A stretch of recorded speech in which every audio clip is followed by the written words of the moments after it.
The loss of the ultimate AI, Aura, was the second major network crisis. In other words, the birth of Aura paved the way for the world's second paradigm shift. The world's golden age lasted from 2011 until 2014. When Aura's disappearance was confirmed, the world's golden age had truly become a dark age. A variety of problems, such as faulty servers, began to spread everywhere, not just the world, but over the entire internet. However, once CC executives learned that the cause of these problems was due to the loss of Aura, they began to formulate a plan to counteract against the silent danger. They would forcibly restore Aura back to her original state. They intended to seize control of the next network society by creating and managing this ultimate AI themselves. It was a return to the plan both CC Corp and Ultimate Corp had hatched during the first network crisis. That was back in 2005, when they were still using the Ultimate operating system. Ultimate had managed the network's hegemony. This is how Project GU officially began. It was all thanks to CC Corp's sponsorship. The budget was limitless. A special team was put together. First-class engineers, AI programmers, and other technical experts. I myself was also a major part of this project. I was brought on to represent CC Corporation and ensure their goals were met.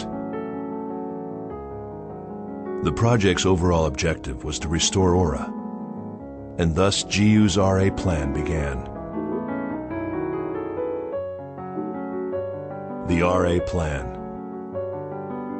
We were to salvage the 8 broken pieces of the Morgana Factor, which had sunk into a sea of data after being destroyed by Kite's bracelet during the 2010 Morgana incident.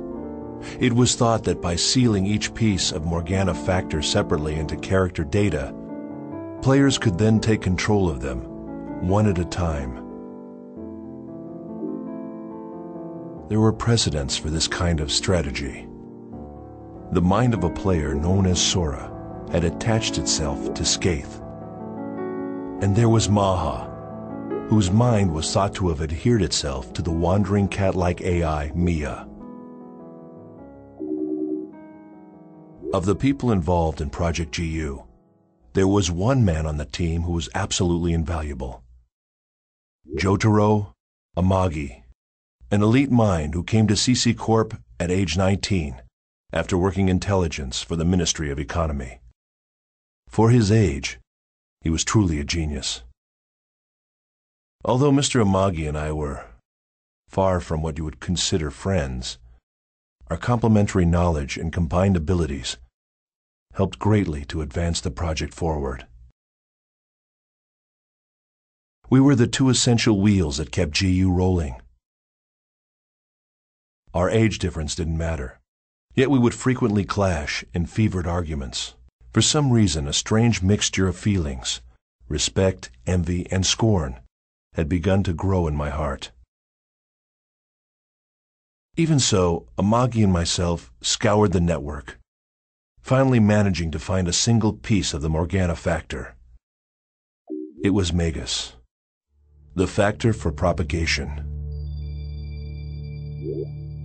After a great deal of trial and error, the team finally succeeded in attaching the Morgana Factor to a character in the world.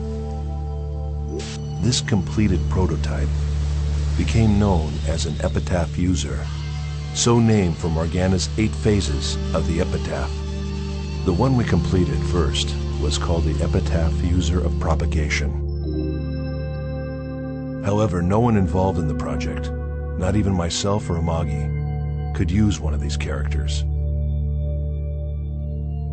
When someone would try to log into the world with one of these characters, an unbearable vertigo, nausea, and headache would paralyze him. The Morgana Factor, just as it had in the cases of Skaith and Sora, showed a high affinity for human minds. But perhaps that was only towards the chosen ones. Amagi had a theory that the Morgana factor could choose the player it would attach to, and though conditions were unclear, the Morgana factor would approve only a certain type of human. If that were indeed the case, locating those 8 chosen ones became an important issue for Project GU. At the advice of Amagi, a search team was created within the Security Admin Department. They would filter players in the world to find the chosen ones. Unfortunately, we learned that Sora's real-life player had already canceled his account with the world.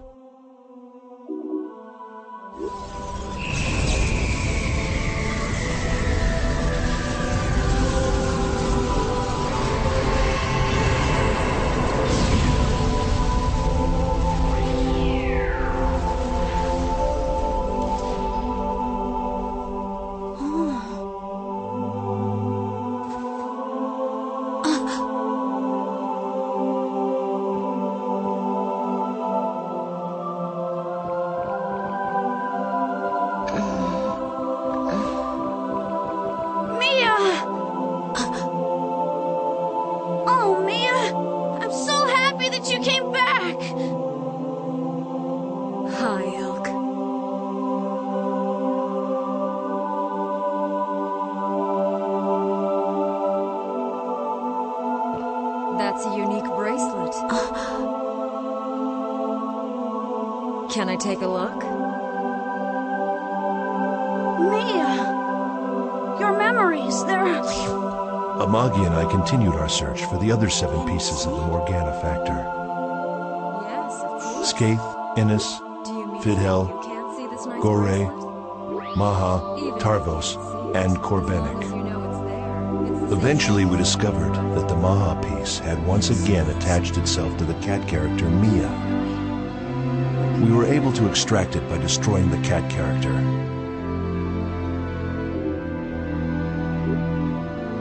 We continued to produce epitaph users one at a time, and eventually we had completed all 8 of them. All we had to do next was allow the chosen ones to control these epitaph users, then have them use the power of Morgana's 8 phases to activate the program Amagi had created. This RA program would restore Aura, gateway to Utopia. We at Project GU had come so close. We had almost arrived at our Utopia.